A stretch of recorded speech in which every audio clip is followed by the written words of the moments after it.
Yodi Punggol at yan, panibagong reaction video na naman tayo dito sa Pinas News Insider. At ito na nga no, sobrang kahihiyan ang inabot ni Lacson, binasag ang script ni Marcoleta at Diskaya at Testigo kumanta na.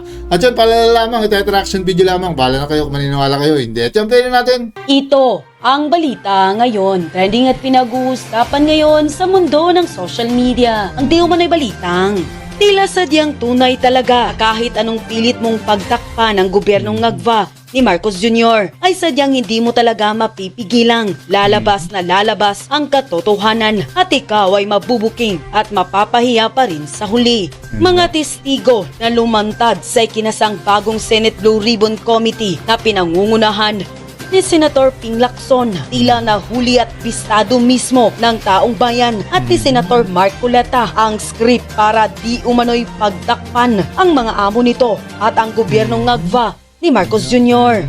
Pero bago ang lahat, kung bago ka pa lamang sa aming channel, please huwag kalimutang mag-like, subscribe at i-click ang notification bell para mas maging updated ka pa lalo sa lahat ng bagong video na i-upload namin. At eto na nga mga kababayan. Ayon pa sa kumpirmadong balita na ang balita ngayon, Ping Lacson, hindi sapat ang ebidensya laban kay Romualdez. Iginiit ni Senator Pampilo Ping Lacson na sa kasalukuyang yugto ng investigasyon, hindi pa sapat ang ebidensya upang idiin o direktang iugnay si Martin Romualdez sa mga aligasyon ng anomalya kaugnay ng isyung South Forbes Park. Ayon Dito nga mga kabalits natin, no? Naniniwala ba kayo na talagang walang kinalaman o hindi nga direktang naiugnay o tila nga ba ito nga si Romualdez walang alam no sa mga nangyayari lalong-lalo na patungkol sa mga korupsyon o tila nga ba malaking issue ngayon sa ating bansa? Kung susumahin at titignan nyo naniniwala ba kayo sa mga nagiging tugon ngayon ng ating senador na si Panfilo Lacson nga patungkol dito kaya Romualdez, lalong-lalo na patungkol sa mga isyong ibinabato laban dito At yun, tuloy pa natin. Ayon kay Lacson, bagamat may mga lumulutang na impormasyon at pahayag ng ilang testigo, kulang pa ang mga ito upang umabot sa antas ng legal na pananagutan. Wala pa niyang naihaing matibay na dokumento o konkretong patunay na direktang nag-uugnay kay Romualdez sa anumang illegal na transaksyon.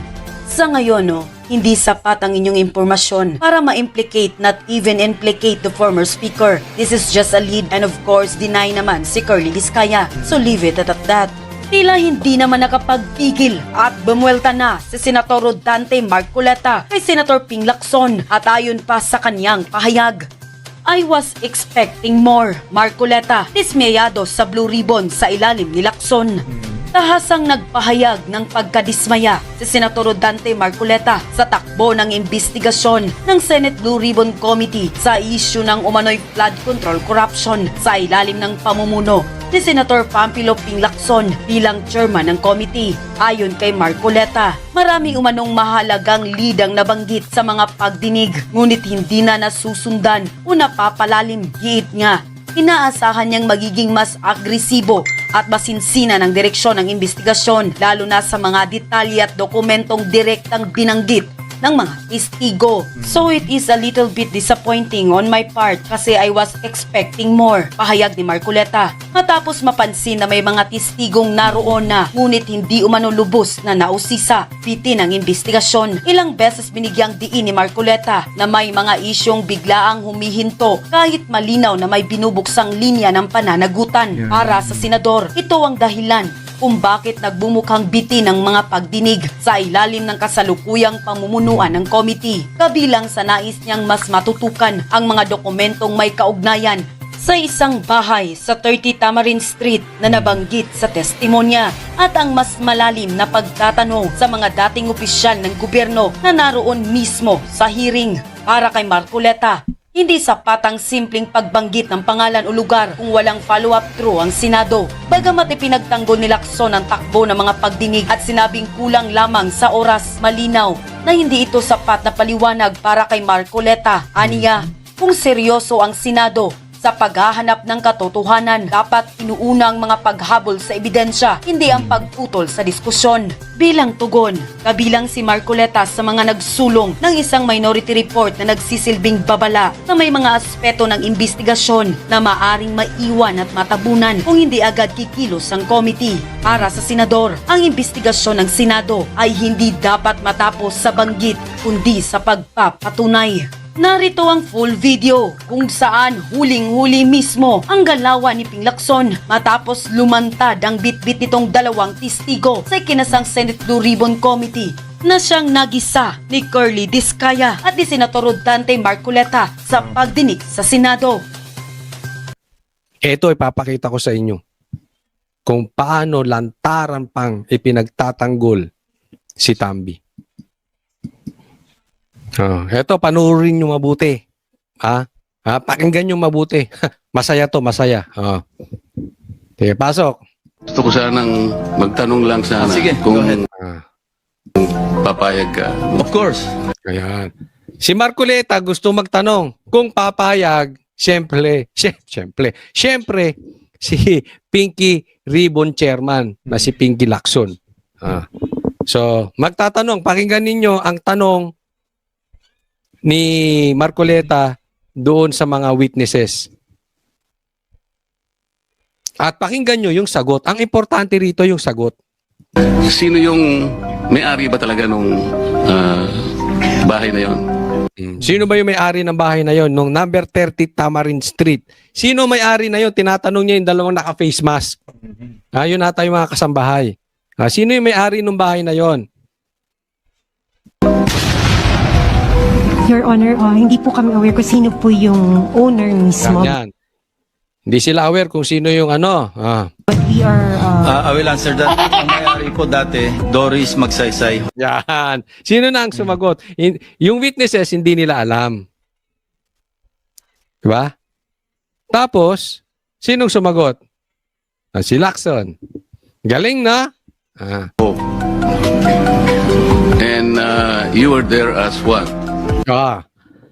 Bakit importante? Pakita ko ulit Ba't importante yung bahay na yun? Kasi sinabi ni Saldico, doon siya nagbibigay ng 1 million. O doon niya dinadala yung basura. Tawag nila doon yung basura, yung pera, yung maleta na 100,000 o milyon ang laman para kay Martin Romualdez diyan sa bahay. So kinokonek yung bahay. So hindi sinagot nung hindi daw nila alam yung mga kasambahay. Hindi ko alam kung kasambahay nga yun, pero yun ang pagkakaunawa ko. Tapos, ang sumasagot si Lacson. Pakinggan nyo yung susunod na tanong ni Marcoleta, ha? And you were there as what? O ano kayo doon? Staff lieutenant. Sino sumagot? Si Lacson ulit. Staff at tenant. Lieutenant kasi si Doris Magsaysay ho, na sila nakatira, sila yung staff. Staff sila. Grabe, no? Tanong ni Marcoleta doon sa witnesses, sagot ni Lacson. Palakpakan naman tayo dyan. Ano ka ba, Lacson? Bakla ka ba talaga? Hindi kasi, epal ka ng epal. Hindi ko naman sinasabi lahat ng bakla epal, ha? Oo, meron yung sabi nga ni Sir Jack, meron yung mga bading. Yun yung mga bad na bakla. Meron din yung guding, hindi naman sila epal. So, hindi ko nila lahat. Pero ito parang bading. Yun lang. Parang baklang epal. Hindi ikaw ang tinatanong. Yun lang, no, na talagang dito, tila nga ba umano, parang baklang epal, no, ang tinutukoy, no, ni Coach Soli para dito, no, kay Pinky na tinatawag nga nila, no. At yun, tuloy pa natin. Alam mo, kung ako sa iyo, Lacson, alisin mo na yung mga testigo. Anong purpose niyan? Anong purpose niyang mga testigo na yan kung ikaw ang sasagot? Di buti pa, magharapan na lang kayo ni Marcoleta, ikaw na sumagot. Niloloko nyo kami eh. So, nung nabenta, existing pa yata yung lease contract, so hindi sila umaalis. Pero pinipilit silang umalis nung bagong owner. And allegedly, ang bagong owner is Martin Romualdez. Yun ang sinasabi. Yun ang sinasabi mo. So dahil ang bagong owner, si Martin, pinapaalis na sila doon dahil nabili na yung bahay. Ang bagong owner si Martin. Sinong sasagot? Of course! Si Pinky Lacson. Kanina, Yes. at referring to Diskaya. No, let's based on documents. Grabe. Nagpadala pa ng mga witnesses. Naka-face mask pa, nakatakip pa. Si Lacson din naman ang sasagot. Animal. Diba? Bakit nga ba no mga kabalits natin na si Lacson ang sumasagot imbis itong mga umano witness na dala-dala niya. Ito nga si Lacson umano nga talagang tila nga ba nagiging spokesperson dito no. At yun tuloy ba natin? Hindi pa ba kayo convinced kung paano dinadivert? Aray ko. Dapat siyang ginigisa. O patingin ng mga papeles. O kanino ba nabenta? May paper trail yan eh. May mga evidence yan. May pieces of evidence yan. May pinakita ng picture si Saldico. Di ba? Bakit hindi nyo imbestigahan? Kanino nakapangalan yung bahay na yan? Matitrace nyo. Kung binenta yan, malalaman kailan ibinenta yan. Dapat tinitirada na agad bago nakakapagtrabaho. Baka pinapaltan pa record yan sa loob. Tandaan po natin, daming pera niyan ha. Ang daming ang kumikitang kabuhayang mga vlogger, mga politiko. Di umano. Ang lokohan to. Diba? So, Attorney Pinky, nagbar ka na ba? Ang galing nung abogado ni Tambaluslos ito po, next. Ako lang, may lantarang derechahang tanong sa inyo. Ito bang mga ito nasa payroll ni Tambaluslos? Tatanong lang hindi ko po sila pinagbibintangan. Sige, pakisagot. Nasa payroll ba ito ni Tambaluslos o ni Bongbong Marcos? Pero wag muna tayo pumunta kay Bongbong Marcos. Dito muna tayo kay Tambi. Kasi yan ngayon ang malakas. Diyan maraming kitaan na sinasabi. Di umano. Pero tatanong lang tayo. Ito ba ay nasa payroll ni Tambaluslos? Pangalawang tanong. Binabanatan ba nito si Tambaluslos, itong mga taong to? Tanong lang naman. Bakit? Meron kasi silang sasabihin. Ito yon. Kulong na yan, mga kurakot! Kulong na yan, mga kurakot! Kulong na yan, mga kurakot! Ngayon, yan ang sigaw ninyo. Mga kurakot, ikulong na yan. Hinahanap nyo ba ang ebidensya, investigasyon? Nakikipagtulungan ba kayo sa ebidensya, pagkuha ng ebidensya at investigasyon para matukoy di umano ang mastermind ni Tambaluslos? Yung mga yung mga nasa witnesses, tinuturo na nga si Martin Romualdez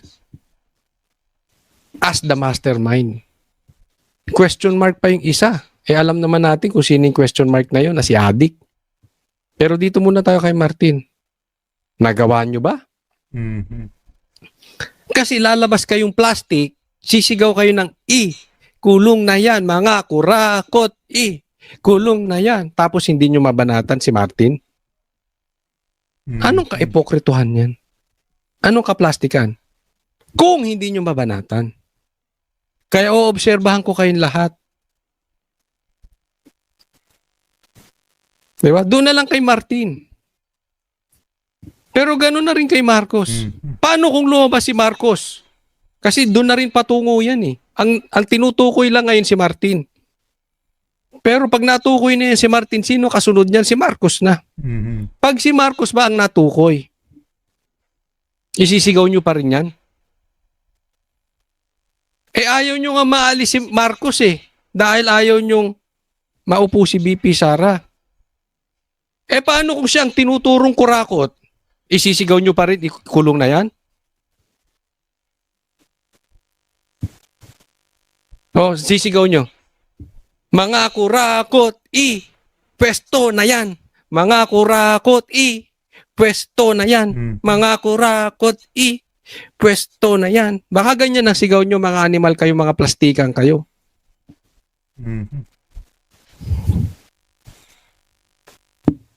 Diba?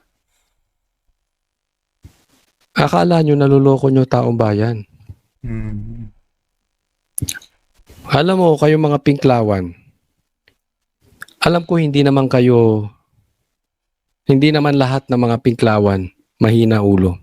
Hindi naman lahat ng pinklawan ginagamit nila ang kanilang utak. Yung iba dyan matatalino. Tama. Alam nila na itong mga liderato nila wala nang tayo. Alam nila itong mga liderato nila wala nang paninindigan. Gumising po kayo. Pinagluloloko na kayo ng mga iba sa mga liderato ng mga pinklawan. Ito po, pinapakalat ngayon sa social media. Bigyan natin ng komentaryo. Pero bago natin simulan, papangunahan ko na po kayo. 100%, 1,000% fake news to. Anong sabi? Ito kumakalat. Ginamit pa ang GMA. Hindi natin alam kung GMA mismo nag-post niyan or ginamit lang ang pangalan ng GMA. Sabi, dating Senador Ramon Bong Revilla Jr. sumuko na sa pulisya at itinuro si BP Sara bilang mastermind ng korupsyon sa flood control projects. Paano madadawit to si BP?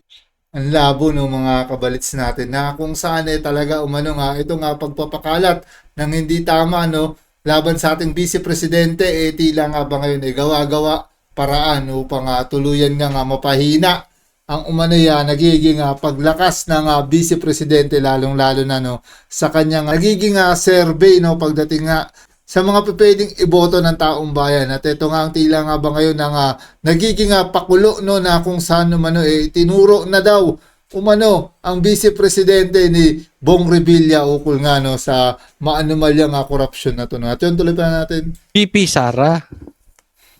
Wala ngang halos budget yung Office of the Vice President. Yun na nga. Halos wala ngang pera. Paano siya mapupunta sa ghost projects? At hindi po yan ituturo ni Senator Bong Revilla. Imposible po. Hindi tuturo yan ni Bong. Kaya nga, nakakulong ngayon si Bong Revilla Dahil nadidikit yung pangalan niya kay BP Sara. May mga ugong-ugong ang pinagsimulan nito. Di umano. Dahil nagkita sa ibang bansa si BP Sara at saka si Bong Revilla. Di ba? At alam natin magkaibigan yan dalawa. Sa tingin nyo nakakulong si Bong Revilla? Kung tinuturo niya si BP Sara? Yun lang. Hindi, yung totoo lang, huwag tayong maglokohan. Kung tinuturo ni Bong Revilla si BP Sara, baka pinapaliguan ng pera to si Bong Revilla, hindi ito nakakulong. Hindi ito mababanggit. Protektado to. Kung binabanatan niya si BP Sara, naman. Huwag nga kayong tanga. Diyan palang kitang-kitang fake news. At hindi lang to obviously fake news. Obviously, tinatrabaho si Bong Revilla ng mastermind. Yun lang. Nagalit kay BP Sara. Saklap. And at the same time, tinitrigger niya ang mga DDS. Kaya wag pong magagalit ang mga DDS kay Bong Revilla. Fake news ito. Hindi ito sasabihin ni Bong Revilla, itaga nyo sa bato. Tinitrigger niya. Ay, magalit. Sige, syempre, alam naman natin. At even yung mga kalaban, alam nila kung gaano kalakas si Sara. Alam nila ang crowd ng DDS. So, para atakihin siya. Isipin mo na, yung mga kalaban niya sa politika, binabanatan siya. Pati DDS, babanatan pa siya. Eh di lubog talaga si Bong Revilla. So kahit walang ginawa, alam naman natin, pag media ng media yan, kahit hindi totoo, pag paulit-ulitin yan, nagmumukhang totoo. Kaya ito obviously, ito'y isang trabaho na si Bong Revilla ay pinapatrabaho.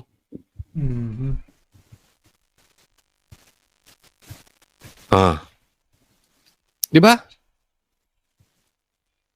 Eh di lahat galit sa kanya.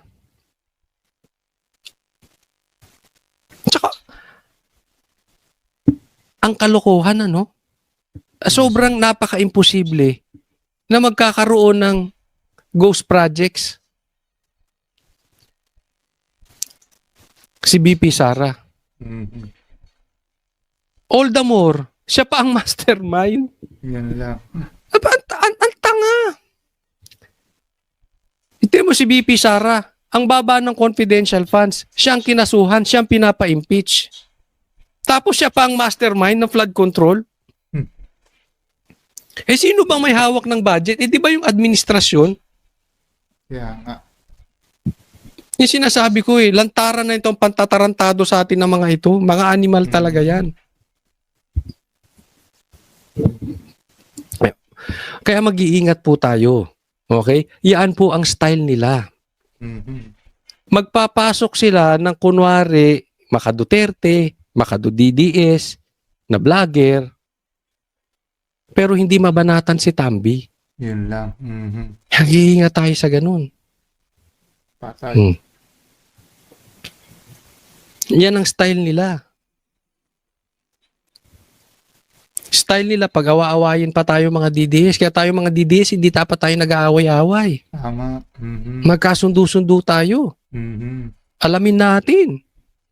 Sino ba yung hindi kayang tayo birahin yung question mark na pinag-uusapan at itinuturo ng ebidensya. Yung mga hindi mabanatan si Tambi.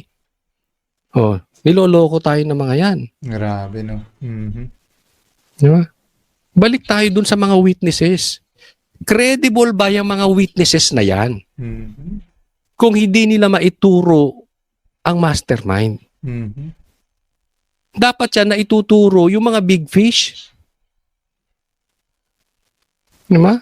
Hindi yung mga small fish, yung mga blue marlin, sabi nga nila. Mga blue marlin, mga blue martin ang dapat nahuhuli. Hindi kung sino-sino ang tinuturo. Blue Marlin, naging Blue Martin ang dapat daw mahuli. Na dapat talagang maituro, no? Yung dapat na ituro rito na wag nga ilagan ito si Martin Romualdez. At yun, tuloy pa natin. Ang bihira kayo. O next po, ito ay pagpatuloy natin kung saan nagkamali itong sa hearing. At dito po, talagang malaki ang punto ni Marcoleta kung bakit gumawa sila ng minority report. Isa ito sa napaka-importanting ginawa dapat ni Pinky Lacson at saka ni Tuta Soto pero hindi nila ginawa. Diyan pa lang makikita po natin. Papakita ko sa inyo, observe nyong mabuti kung paano niluluto nitong mga ito. Sa pagdinig ng Senate Blue Ribbon Committee kahapon, inungkat ang bahay sa 30 Tamarind Street sa South Forbes na sinasabing nabili umano ni dating House Speaker Martin Romualdez. Allegedly, ang bagong owner is Martin Romualdez. Yun ang sinasabi. Si Speaker Tignan mo, pasok ng pasok. Ano sabi? Pakinggan nyo mabuti. Sinasabi ng Marcoleta na ang owner daw nung bahay ay si Martin Romualdez. sabi, si Speaker ba ang nasa deed of absolute sale? Kung hindi, Pansinin mo, si Lacson ang sumasagot. Na kay Martin na tayo, di ba? Pinag-uusapan na yung bahay na binili sa Forbes ni Martin. Palapit na tayo kay Martin. Dahil nagsalita si Lacson, lumayo ulit tayo kay Martin. Nakikita nyo? sino? Kung alam ninyo. It's golden peasant po. Si Senador Rodante Marcoleta, dismayado raw na hindi ito masyadong natalakay sa pagdinig kahapon. 30 Tamarind Street. Kung napapansin nyo, yun ay bahagi ng paglalahad ni Saldico na sinabi niya yung isang 1 billion pesos ay doon i-deliver. Yan yung sinasabi. Diyan dinideliver yung pera. 1 billion monthly ata. Oh, hindi ko na maalala yung eksakto. Basta malaking pera, mali-maleta dyan. Bakit importante yan? Yung 30 Tamarind. Kasi kay Romualdez yan. Ba't hindi yun ang inimbestigahan? Kasi yun ang drop-off point na sinabi, sabi niya, ni Martin Romualdez sa akin, diyan mo dalhin. Ibig sabihin, ang nag-utos na dito mo dalhin sa bahay na ito, si Martin. So, tingnan mo si Marcoleta, nilalapit niya kay Martin. Tingnan mo si Lacson, nilalayo kay Martin. Sino pinaniwalaan? Si Bernardo. Nasaan? Kung sino-sino ipinagtuturo. Loko-loko no? Sana dapat mayroong mga tanong pa doon eh. Yun ang sinasabi ko, dapat yung ginigisa. Bakit hindi natin tawagin kung sino yung may-ari? Nasaan yung kontrata nasaan yung discontract? Exactly. Di ba? Nabanggit lang ang pangalan. Kaya nga investigation in aid of legislation eh. Ito na yung sinasabi ko sa inyo. Naalala nyo kanina sinasabi? Yung sa balita ng SMNI, nabanggit lang yung pangalan ni Martin. Natapos na kami. Pero ito babanggitin ulit dito sa report ng GMA. Nabanggit lang ang pangalan ni Martin Romualdez. Sila Ang Pinutol! Pinutol o naputol, hindi natin alam. Nabanggit lang ang pangalan ni Romualdez. Tapos. Grabe. Ano yun? Di ba? Hindi natin alam. Di po natin pinagbibintangan ng GMA kung sinasadya nila ito. Grabing hocus-pocus ng mga kabalits natin na talagang gumagawa ng pamamaraan ang tila nga ba nagiging hakbang sa ganito nga nagiging galawan para kaya Martin Romualdez na talagang mapapasabi ka lang na agoy ko at yun tuloy mo natin. Yung pagkakat na yan, hindi natin sila pinagbibintangan. Pero kung iisipin nating mabuti, isipin yung mabuti, parang ganyan ang naging istorya ng investigasyon.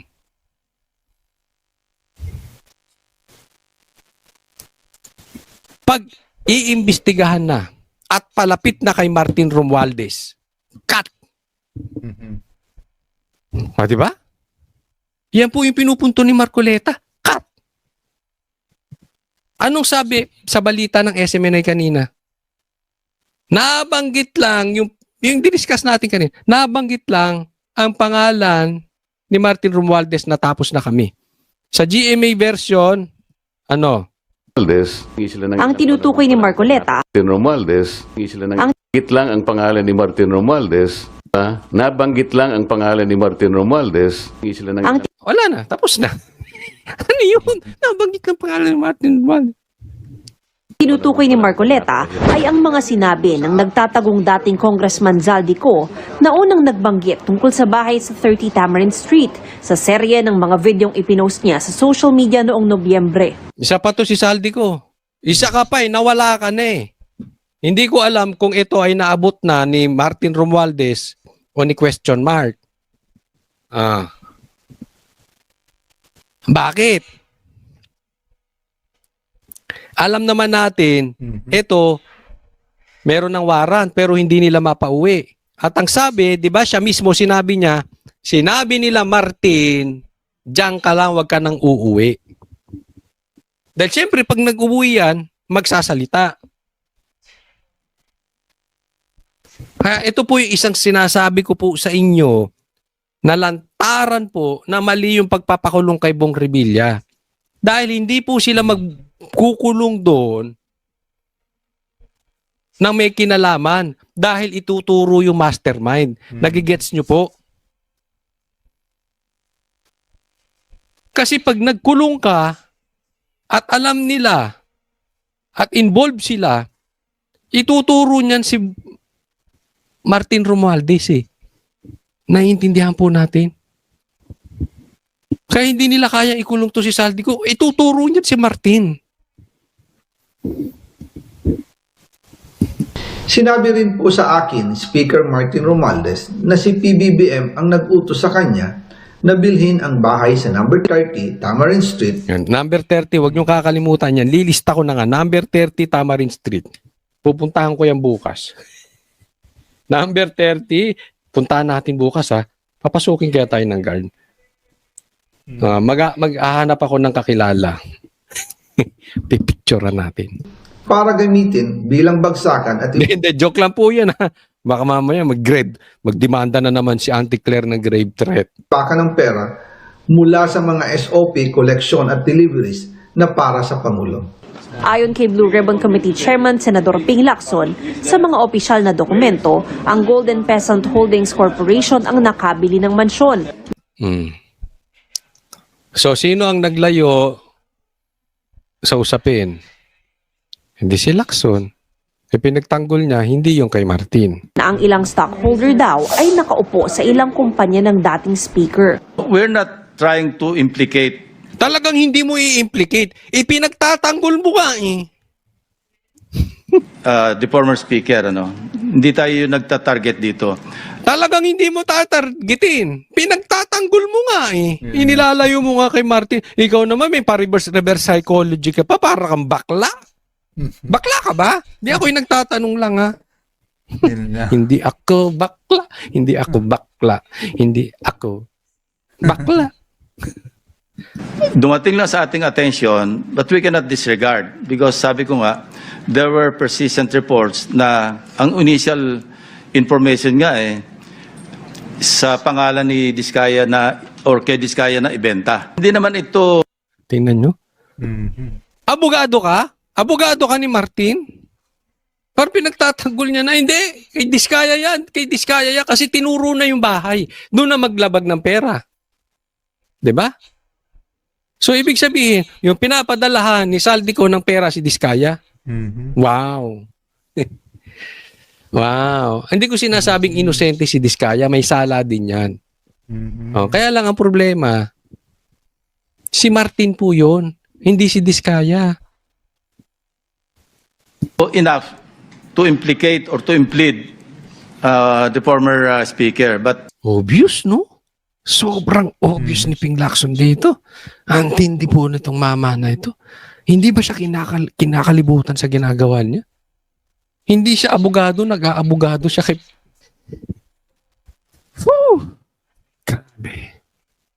you know, this is something that DOJ or the ombudsman or the ombudsman can follow through, no? Ayan. So, pupunta tayo sa DOJ. Pupunta tayo sa ombudsman. Na sinasabi ni Amy Marcos, 2 buwan na nga yan eh. Follow through. May kinulong ng iba. Siya hanggang follow through.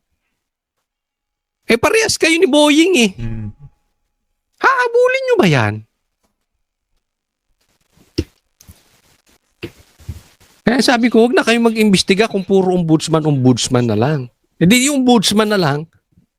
Ano pang ginagawa nyo dyan? Lumayas na kayo. We are only providing a lead, no, for whatever it is worth. Sinusubukan Walang worth. You're worthless. Anong worth niyan? Para provide lang namin yung lead para yung worth nun maimbestiga ng ombudsman. Wala kayong worth. naming makuha ang panig ni Romualdez. Pero naon nang sinabi ng kanyang abogado, Alam mo to si Romualdez, hindi na to nagpakita. Ha? Romualdez, ngayon ka magmatapang. Ipakita mo yung katawang buhaya mo. At yan nga mga kabalits natin, mga ilang naging tampok dito nga sa nagiging pahayag ni Coach Sholi ukol nga sa umanaya pag-iimbestiga o yung mga umanaya tila nga ba tumitistigo dito nga patungkol nga dito kay Martin Romualdez na kung saan naman ito nga si Lacson. Tila nga ba ito ang nagiging spokesperson kapag nagsasalita ito nga si Marcoleta at patuloy na sinisingit ang kanyang mga nagiging tugon sa mga katanungan ni Marcoleta nagiging pananggalang umano. Ito nga si Lacson nga na kung saan dito patuloy na talagang umano nagiging tila nga ba malabo yung mga hakbang na maituro ito nga si Romualdez ukol nga sa mga umanay inaakusa no, laban sa kanya at patuloy na iniiwas umano yung pangalan ni Romualdez dito at patuloy nga na gumagawa ng pamamaraan upang mailiko, upang hindi nga matukoy o tuluyang mailantad yung mga mastermind at maituro ang dapat na mapanagot no, sa mga umano'y talagang nangyayaring hindi maganda ngayon sa ating bansa patungkol sa mga anomalya o yung mga umano'y mga korupsyon na nagaganap dito at yung mga kinakasangkutan talagang nais umano tila nga ba no maibaling no sa iba yung mga atensyon na talagang hindi umano dito nga no kaya Romualdez na ilag umano sila kapag ito nga si Romualdez na ang nababanggit tila nga ba talagang gagawa ng pamamaraan, wag lang no masabit o madawit umano ito nga si Romualdez nga at yan nga ang tila nga ba ngayon ang nais na tuluyan nga matugunan na talagang maituro ito nga si Romualdez sa kanyang mga umano'y mga nagiging kinakasangkutan nito na yung mga yung mga paratang at mga bintang laban dito tuluyan niyang maimbestigahan at tuluyang lumitaw ang katotohanan no. At yung iba pang mga patungkol mga pahayag at mga pagtugon dito at kayo lang bahala magkomento pa no, nang nais pa i-komento patungkol dyan.